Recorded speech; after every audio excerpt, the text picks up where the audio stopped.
ناقابل یقین سچے واقعات میں ایک عذاب قبر سے متعلق ایک واقعہ ہے۔ وہ کون سا گناہ تھا جس میں وہ مبتلا تھے؟ تو چلو ہم آپ کو بتاتے ہیں، اور کوشش کرنی چاہیے کہ اللہ تعالی ہمیں بھی اس طرح گناہ سے بچائے۔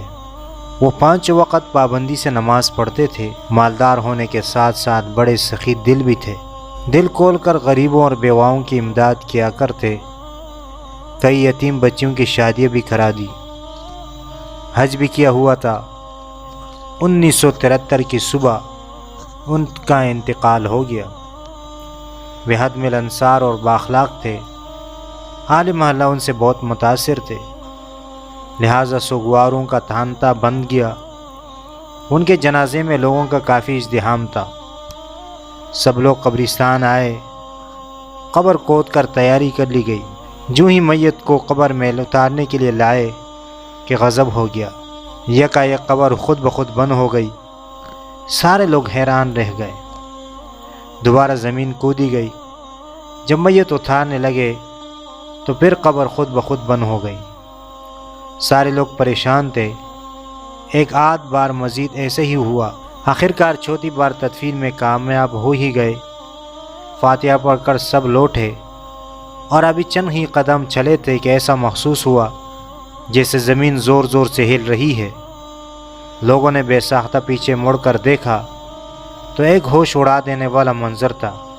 قبر میں دراڑیں پڑ چکی تھی، اس میں سے آگ کے شعلے اور دھواں اٹھ رہا تھا، اور قبر کے اندر سے چیخ اور پکار کی آواز بالکل صاف سنائی دے رہی تھی۔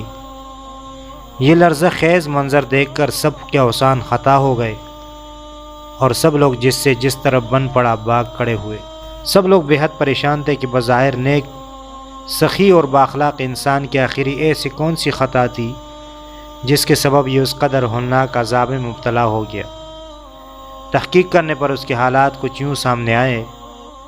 مرحوم بچپن ہی سے بہت زیادہ ذہین تھا، لہٰذا ماں باپ نے اعلیٰ تعلیم دلوائی۔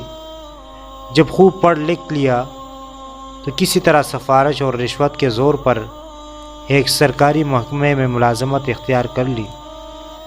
رشوت کی لت پڑ گئی، رشوت کی دولت سے پلاٹ بھی خریدا اور خاصا بینک بیلنس بھی بنایا، اسی سے حج بھی ادا کیا، اور ساری سخاوت بھی اسی مال حرام سے کیا کرتا تھا۔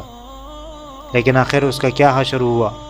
تو اللہ تعالیٰ سے دعا ہے کہ اللہ تعالیٰ ہمیں اس گناہ سے بچنے کی توفیق عطا فرمائے۔